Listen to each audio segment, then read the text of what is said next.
Welcome to our next of a series of events thinking about purpose and for a chance to ask questions today. Thank you so much for joining us. My name's Josh and I'll be your host as we think about the topic of sex, drinks and jesters and ask the question, why will God spoil our fun? We hope you really enjoy the event. Please do submit your questions and queries to the Slido, the link will be on the screen throughout the talk, for a chance to have a question and response after the talk. Please do. You can view the questions on the Slido as well. So please do upvote the ones that you like as well. I'm going to invite our speaker up now. He's Niv Lobo, and he's a chaplain at the university. And works for a local church. So please put your hands together for him.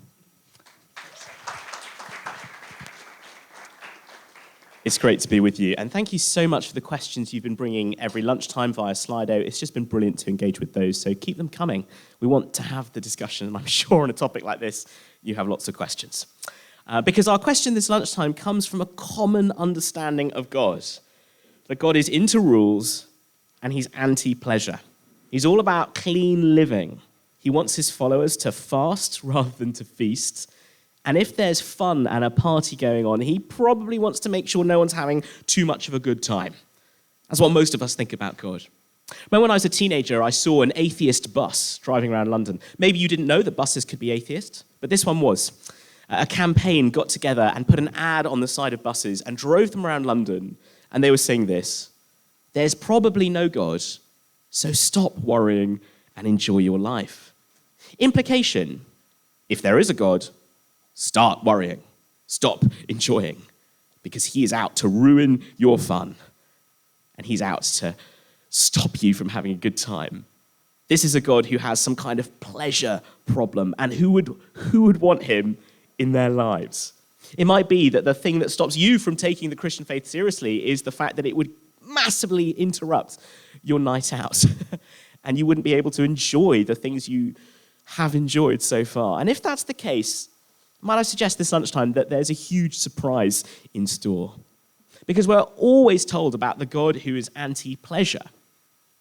That's the stereotype we're working with. But I don't know about you, I hate being pigeonholed by people who don't really know me.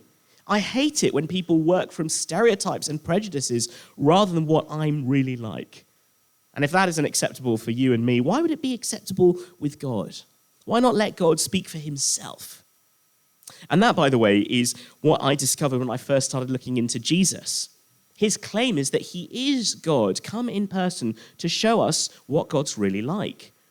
And even if you don't believe in that, and I didn't the first time I was looking into it, he invites you to assess him on the basis of history, to see for yourself the difference he might make. So I want to begin by reading to you from a first-century, first-hand account of Jesus' life, written by an eyewitness and a friend of his called John. And it's actually one of the very first things that Jesus did. The words should come up on the screen. On the third day, a wedding took place in Cana in Galilee. Jesus' mother was there, and Jesus and his disciples had also been invited to the wedding. When the wine was gone, Jesus' mother said to him, "They have no more wine." "Woman, why do you involve me?" Jesus replied. "My hour has not yet come." His mother said to the servants, "Do whatever he tells you." Nearby stood 6 stone water jars, the kind used by the Jews for ceremonial washing, each holding from 80 to 120 liters. Jesus said to the servants, "Fill the jars with water." So they filled them to the brim. Then he told them, "Now draw some out and take it to the master of the banquet." They did so, and the master of the banquet tasted the water that had been turned into wine. He did not realize where it had come from, though the servants who had drawn the water knew.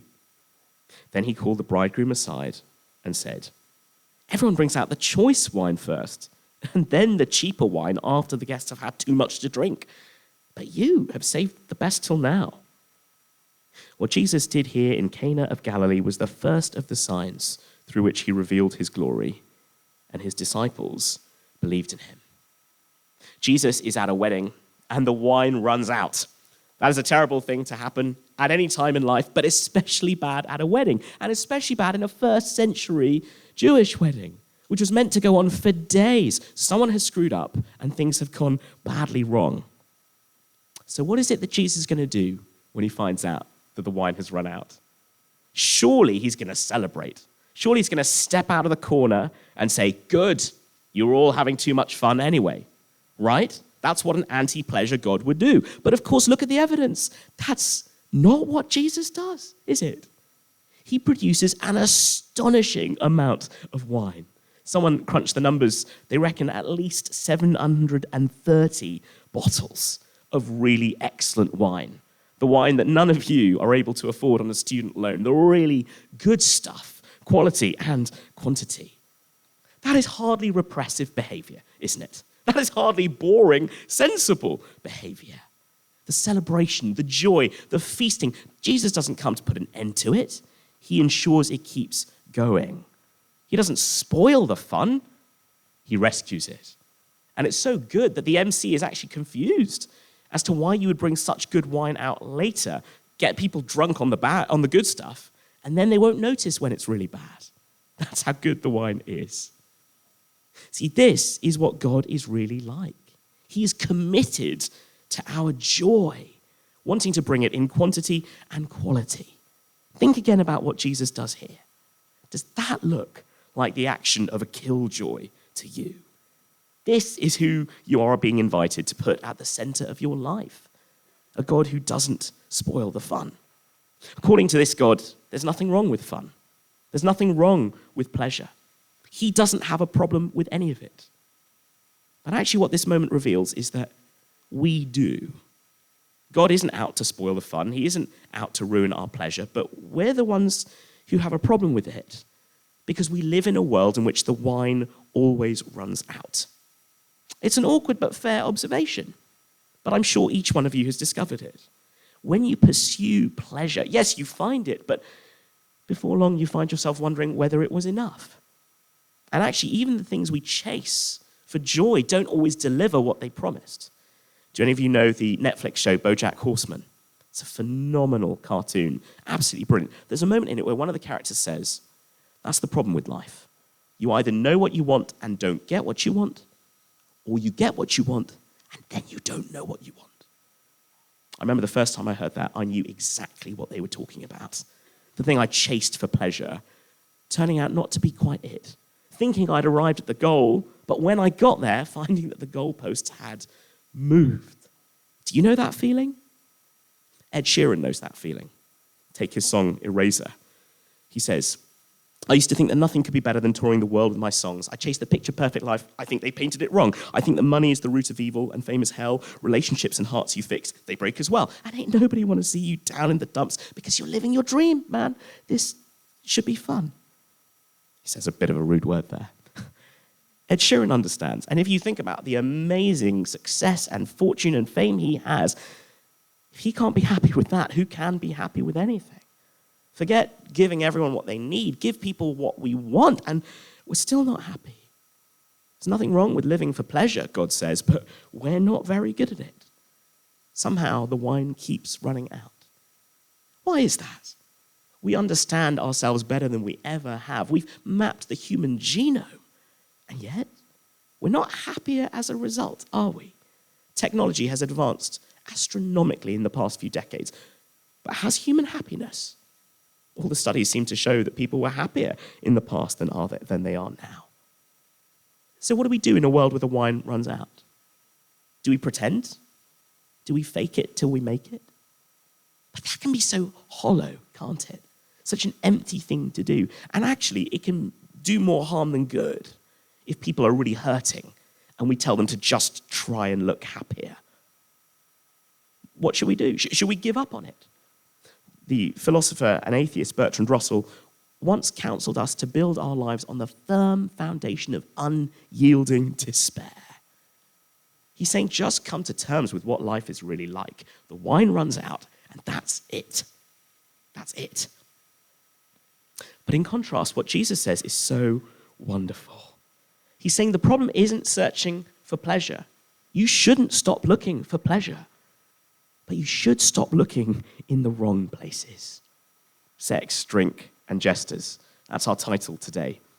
And sure, there is fun and pleasure to be had in those things, although I've only had personal experience of 2 of them. But does having them automatically bring the pleasure we're looking for? Take sex. Studies show that young people are having less sex now than they ever have before. Must have been a very awkward study for those researchers to conduct, mustn't it? Why is that? Well, there are all sorts of factors, but it's definitely not to do with teenagers discovering the virtues of abstinence. It's all sorts of other things, including pornography and the unrealistic depictions and harmful consequences that that has. Or take alcohol. It can be a delightful thing, but just talk to someone who's recovering from alcoholism, and you can see that alcohol and nothing but alcohol doesn't actually bring joy and fulfillment. Just having these things doesn't automatically make us happy, so what will? What are we looking for in happiness? I guess one way to describe the things we look for happiness is stuff that makes me feel good. But actually, the more we think about it, the more complicated things turn out to be. It's really not that simple. There's more to it, in fact, than feeling good. Do any of you know the novel Brave New World by Aldous Huxley? It's published 90 years ago. And in it, Huxley talks about a future society in which happiness is taken away, managed chemically. Everyone is genetically engineered so that unhappiness is no longer a problem. And the novel focuses on John the Savage, who was raised on a reservation outside the Brave New World. And he's horrified by what he sees. He confronts at the end of the novel an authority figure, a controller in the Brave New World called Mustafa Mond. And Mustafa Mond says that in the Brave New World, they do away with inconvenience. John says, "But I like the inconveniences." "We don't," said the controller. "We prefer to do things comfortably." "But I don't want comfort. I want God. I want poetry. I want real danger. I want freedom. I want goodness. I want sin." "In fact," said Mustafa Mond, "you're claiming the right to be unhappy." "All right then," said the savage defiantly. "I'm claiming the right to be unhappy." Real happiness is about more than just feeling good. We don't want it chosen for us. Otherwise, it wouldn't be real happiness anymore. We want the right to choose it. So it's not just about feeling good. And let's just think about the other side of that definition, stuff that makes me feel good. What do we think about me-centered happiness? How does that strike us? To be honest, when you meet someone who's all about me-centered happiness, you probably find it quite off-putting. Probably think it was kind of selfish, at least in other people. And what would our world be like if everyone pursued me-centered happiness and nothing else?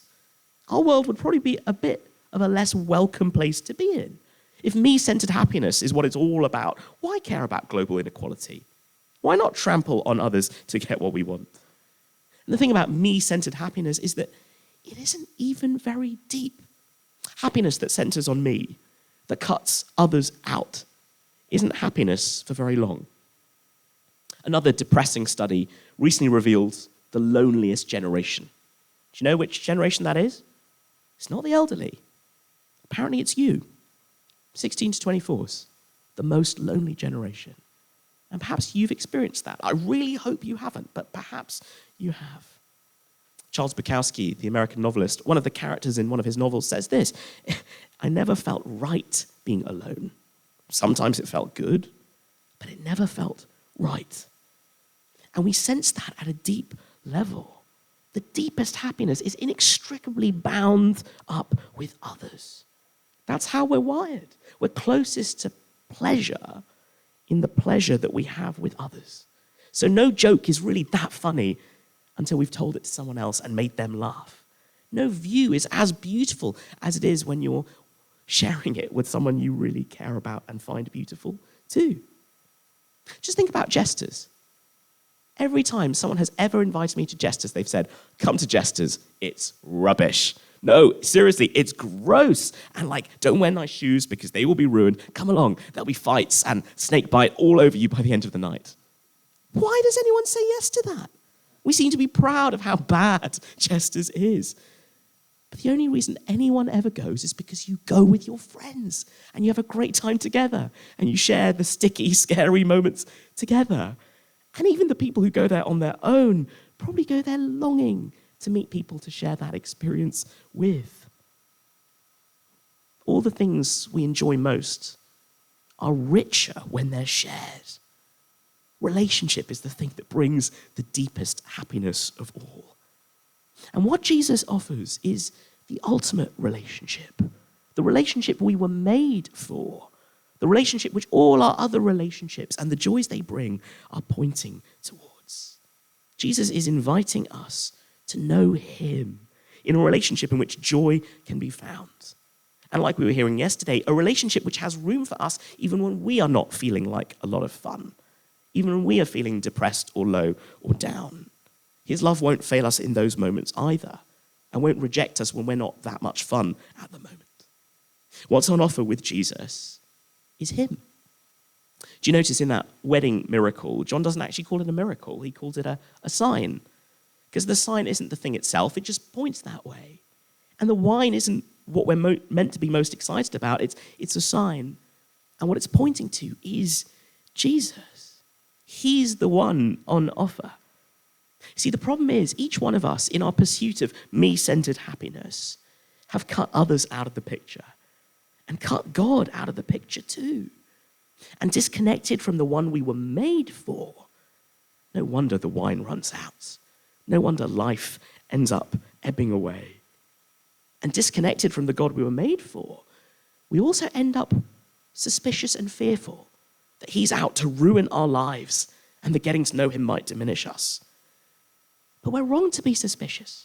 Just think about how much wine Jesus brings to that wedding. He's not a killjoy. He's in the business of creating joy. One ancient Hebrew poem puts it like this, talking to God. It's called Psalm 16. You make known to me the path of life. You will fill me with joy in your presence, with eternal pleasures at your right hand. There is a pleasure that never fades away.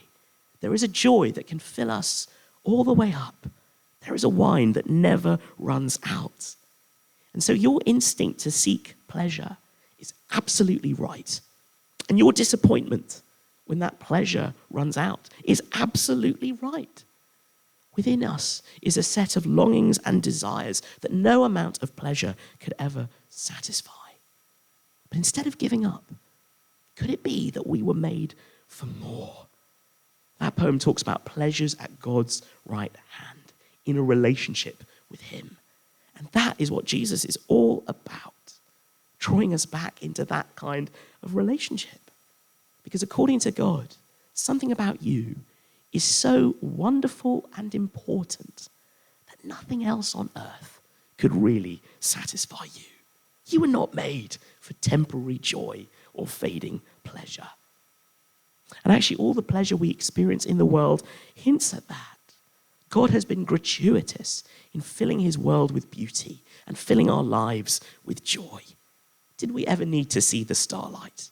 Did we ever need to smell a rose in bloom, or fall in love, or sing our hearts out, or go to Nando's? All of these things are gifts, and they come from a good giver. But the thing is, the gifts on their own are not enough, because we were made for the giver. And without him, we don't always even know how to make the most of those gifts. That's why God calls us to live a certain way. And that's what all the rules that you'd find in the Bible are all about. They're not actually a no to life, even if they look that way at first. Each one of them is actually a yes to deep and lasting pleasure, because they're a yes to life following Jesus. And a life following Jesus is one in which we bring every part of our life to him and actually let him show us how to enjoy them, how to flourish when it comes to sex, drinks, and yes, even jesters. But can you notice the order in that? Behavior change is not something we do in order to impress God. And we don't change our lives so that maybe he might accept us. No. Christians who follow Jesus live differently because they've already been accepted by God, already been welcomed into a relationship with him in which there's forgiveness for everything that's done wrong, in which there is joy to share in every good gift.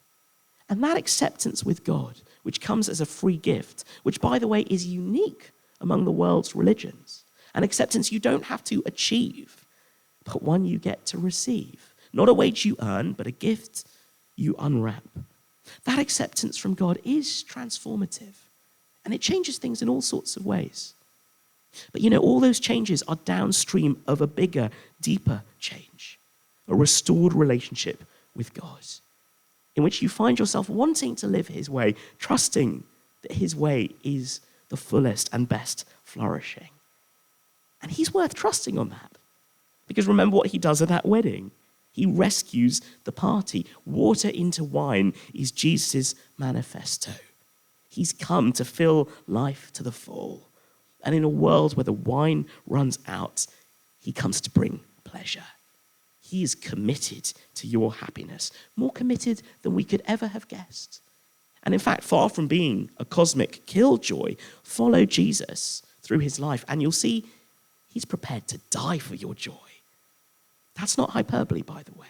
No matter what it costs for Jesus to restore us to the source of joy, he will pay it, up to and including his own life. That's Jesus' claim for pleasure seekers. Don't get cynical. Don't give up on joy. He says he's able to bring the delight that makes life worth living. And he's not using his divine power to end your feast or fill you with guilt, but make your joy overflow. Yes, disconnected from him, of course, pleasure fades, but drawn back to him, you will discover unending joy, unfading pleasure. Come to Jesus and you'll find he doesn't spoil your fun. Yes, following him does mean that life looks different. And that's because any relationship worth entering into will change us at some level. Otherwise, it's not a relationship. But what's on offer here is the joy we were made to have. So thank you so much for listening. And if you have questions, do put them in. I'm aware that you might have lots of questions about what the joy that's on offer looks like.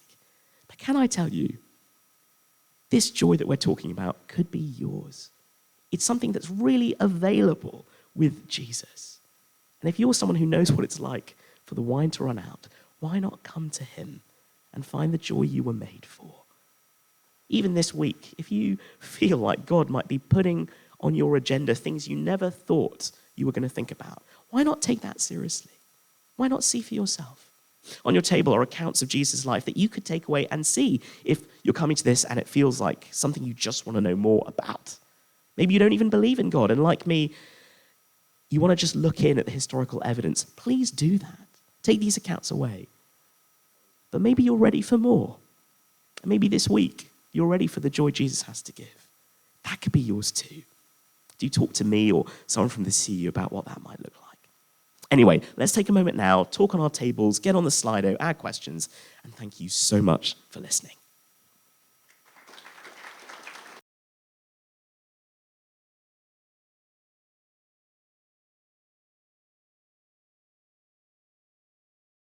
We're now going to go into our question and response time. So please do keep sending in your questions and upvoting them on the Slido. Brill. So our first question of this afternoon is, I understand that pleasures of the flesh are transient and there is greater happiness to pursue. But why, for example, does God ask us to refrain from sex before marriage? Really, really good question. And in many ways, maybe the question you came in hoping would be answered. So wonderful. Let's think about it. First thing I want to contest there is the sense that you've got kind of pleasures of the flesh and then kind of transient things, because I think there's often a misunderstanding here. The Bible does talk about the flesh as a negative thing, but it doesn't talk about the body as a negative thing. In the Bible, when we're hearing about the flesh, we're not actually talking about the physical body you live in. We're talking about humanity in opposition to God. And so when Christians say things like the pleasures of the flesh, and they mean that in a negative way, they don't actually mean what it sounds like they mean. They're not saying the body is bad and bodily pleasure is bad, not at all. They're actually saying that pleasure apart from God is a problem, which I hope, in the light of the talk, if it were true, would make sense. So, Okay, well, one more other thing to chuck in there. We also don't think that the pleasures of the flesh are like transient and a distraction. We don't think like to know God is to go this way and the pleasures of the flesh are kind of like taking you in different ways. We think they're signposts. We think they're given by God to point us towards the source of pleasure. Delicious food, wonderful music. These things are signposts pointing to something else. I think that makes sense. That's why when you enjoy them, there's so much joy in them, but on their own, they're not enough. On their own, they wouldn't deliver everything you were hoping for. Okay, so why does God ask us to refrain from sex before marriage? Huge question. Can I share 3 statements where there's surprising agreement and disagreement between 21st century Western culture and the world of the Bible? So here's the first statement. Sex is good. That's something that our culture says very loudly. Have any of you ever watched an old TV show called The In-Betweeners? Have any of you seen it? Basically, the whole premise of that TV show appears to be that sex is really good and you should do everything you can to get it. Sex is good. Our world very clearly says that. And actually, so does the Bible. The Bible says that sex is good.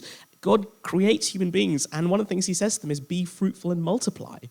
What do you think he's talking about? The Bible has a very beautiful image for sex. It talks about being made one flesh. I don't know if any of you are Shakespeare fans, but there are, think of Othello, the beast with 2 backs. It's possible to talk about sex in a really kind of gross way. Sometimes we do that when we call it things like banging or something. Just the violence of it, the grimness of it. But actually, no, sex is something beautiful. There's a union and joy that the Bible talks about. There's a book called The Song of Songs, which is pretty X-rated in some ways in how it talks about sexual delight and fulfillment, such that apparently in ancient Judaism, you weren't allowed to read it till you were 30 if you were a guy. So, very few of you would ever have opened its pages, it turns out. Sex is good. It turns out both the world and the Bible agree on that. Second statement, sex needs to be carefully limited. And of course, the Bible talks about that. Our question comes from the fact that we're thinking about one of those limits, about marriage and why it should be the limit. But our world agrees on that too. Our world does not believe that sex is something that should just be chucked out there as a free-for-all. Think about the Me Too movement. Think about what we've been learning in the light of that. We all passionately believe that sex needs careful limits. We all passionately believe in the need for consent, for instance. We all passionately believe that, certain people cannot consent, and therefore sexual activity in those cases would be wrong. It wouldn't even be sex anymore. So sex is good. Both the world and the Bible agree. Sex needs to be limited. Again, both the world and the Bible agree. The question is about where those limits come from and who gets to draw the lines in the sand. And actually, if you're a Christian, you're willing to work with what God says because you trust him as the maker of everyone and everything to be the one who can draw the lines in the sand. Third statement, though, is where it gets really interesting. Sex is ultimate. And that's where we disagree. The world really does say sex is ultimate. So the idea that someone might refrain from sex sounds dehumanizing. If you're not having it, then you're not really living. That's the way people make it sound. Which is actually pretty rubbish, because a lot of people can't have sex. Like literally for biological reasons can't have sex. So that kind of idea that sex is ultimate, that without it you're really missing out on capital L life, actually leaves a lot of people in a pretty terrible place. The Bible disagrees. It doesn't think that sex is ultimate. It's good, but it's not ultimate. It's a signpost, and it's not the destination. Actually, sexual pleasure is all about the joy we find in the other. And at this point, I need to be careful that I don't overshare. Friends of mine have said that when I start talking about sex, I often get very lurid. I'll try not to. But that's what makes sex joyful. The pleasure we find in the other. The moment that takes us outside of ourselves to discover joy in the other. And that is what makes sex a signpost. It is pointing to the ultimate joy in the other. And what Jesus teaches is that not to have the signpost is okay if you end up at the destination. And so for Christians who follow Jesus, and that means saying no to sex now or no to sex with this person, they're not doing that as a big no. They're doing that as a big yes, wanting to steward their sexuality towards the destination sex is pointing to. And that's a truly scandalous thought. What if sex, even at its very best, is just a signpost? What if it's not the real thing, but is ushering us towards it? And what if the real thing was on offer and you could have it? And by the way, that's, I think, what all of us would have experienced. If you've had sex, you'll know it's not automatically pleasurable. It's something that needs to be worked at. There's a lot of give and take and intimacy involved. It's possible to get very hurt through it, emotionally and otherwise. Of course, it's just a signpost. What if you could have the thing it was pointing towards? Final thing to say, what kind of gift giver is God? He's a very good gift giver. Imagine if I said I was going to give you a goldfish. You think, brilliant, I've always wanted one. And I say, put out your hand, and I put a goldfish, a dying goldfish into your dry palm. Would you be grateful once you'd washed the scales off your hand? You'd be like, that was terrible. I never want him near me again. God's not like that. He'll give you the goldfish in a goldfish bowl with the gravel and the goldfish food and the castle and every little bit. And that's what you find when you open the Bible. When God talks about sex, alcohol, the rest of it, he's not imposing limits on us to ruin our joy. He's giving us a context to enjoy these gifts to the full. Said a lot there. Thank you. I really should stop because there are other questions too. But please come talk to me if you've got more on that. Thanks, Niv. Next one is, why should I care about God if I'm already happy?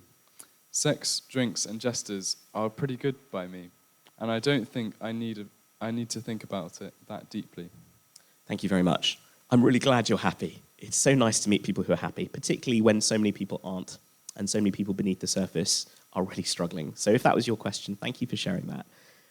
There are many reasons why you should care about God, and happiness is not the only one. What's lovely about God, by the way, is that he isn't too discriminating about our motives. He will welcome you if you come to him because you wanted pleasure or just wanted a free sandwich. That's not unworthy of him because he really does love you, and he'll welcome you regardless. But there's more to your life even than pleasure. If you think these things are wonderful, they're pretty good, you don't need more, brilliant. But maybe let's talk in 10 years or 20, and let's see if you still feel the same way. The person who is, clubbing at Ibiza, having a great time at the age of 40, is usually the person everyone else is trying to avoid. So, what's going to happen in 20, 30 years? Can we talk about that at one level? Secondly, though, what about the bits of life that are darker? What happens then? And like we were thinking yesterday, there's so much on offer from God, even in those moments. He'll love you even when you're not fun to be around. And I am very rarely fun to be around, and he still loves me. There's a great question. There's so much more in there. There's so much more we could talk about. Come back tomorrow, come back tonight, because what's involved with Jesus is not some kind of, you'll be happier than with something else. It's something deeper still than that. It is what you were made for, not just in terms of pleasure, but also in terms of how you live your life and what it's for. Thanks. Thanks, Niv. Next question is, why does God care with who I sleep with? Yeah, why does he? And again, that question comes from a really, I think, culturally aware place. We, in the secular 21st century West, consider what happens in private to happen in private. And it would be very odd if Christians were always checking up on your sex life. I hope they aren't doing that, by the way. They shouldn't be. And actually, that just makes you think, well, why should God care about it? But there are a couple of things to think about. First, what if God is not like another individual in the world, but the one who made you? And what if he cares about you so much that everything you do matters to him? Not just the bedroom stuff, but also the financial stuff and what you're looking at on the internet, all those things. What if all those things matter to him because he actually cares about you that much? See, what God is never is indifferent. And the God we can ask to just give up on us for a while, not care about for a while, leave us alone for a while, is ultimately an indifferent God. That is not what's on offer with Jesus. He cares about you. He loves you. Every bit of your life matters to him because every bit of you matters to him. So of course he cares. Of course he cares. The question then becomes, why does he care about who I sleep with? And I just think there's so much more we could talk about, hours worth of conversation on that one. But actually, one of the things that I found really interesting about the Bible is that sex is a signpost, and it tells us a bit about the destination. Again, bear with me, I'm going to try not to sound gross and overshare here, but something about sexual union can be life-giving and indeed procreative. All of us are here because that's what sexual union does. Don't think about that too hard, but that's why you're here. That is the thing about sex. It's not just leisure. It's not just recreation. At some level, it actually sends us out into the world with more to give, more people to give to the world. If it's true that there's more to sex than pleasure, and actually the person who enters sex thinking only about their pleasure is probably someone who's going to damage other people. But anyway, if there's more to sex than that, then of course it might matter. And of course it might make a difference to God. And of course, if he loves us, then he would care about that. Thanks. Thanks, Niv. Next question is, what about when you're a Christian, but you still experience depression? Is God's joy really a constant thing? Thank you so much. And I know plenty of Christians who experience depression. And for them, it's a matter of being chemically unable to feel joy. And that's why it's actually wonderful for them to be a Christian. Because their standing with God doesn't ultimately depend on their experience of him in that moment. Our experiences of him, important and precious though they are not the barometer as to whether we're accepted by him. And what Christians find, even those who are struggling in the depths of depression, and I have friends in that category who've told me this, is that in Jesus they find solid ground for their feet. Even when nothing else makes sense, even when nothing else in life seems to be working, they know the one who loves them and loves them in an unconditioned way. They don't have to put on a show. One of the amazing things about the Bible is that you have this book, the book of Psalms, quoted from one of them earlier. Some of those Psalms are really dark, really dark. They talk about the depths of human experience, feeling completely overwhelmed and struggling. That is valid to God. He loves to hear that as much as he loves to hear about our joys and our successes. That's a very precious thing. And that's worth knowing about. And the ultimate promise is that with Jesus, joy will be what we enjoy in the end. Weeping may last for the night, but joy comes in the morning, one of those poems says. And so for those who feel like it's a very dark night, that won't be it forever. That's the promise. Promise worth having. Thanks, Niv. I think we'll finalise with this last question. How can I go out and drink and club and have a good time with friends whilst also thinking about Jesus? Really fun question. I think, so what's interesting is the Bible is very keen on alcohol, not very keen on drunkenness. Sees that as something that actually dehumanizes us, takes us away from ourselves.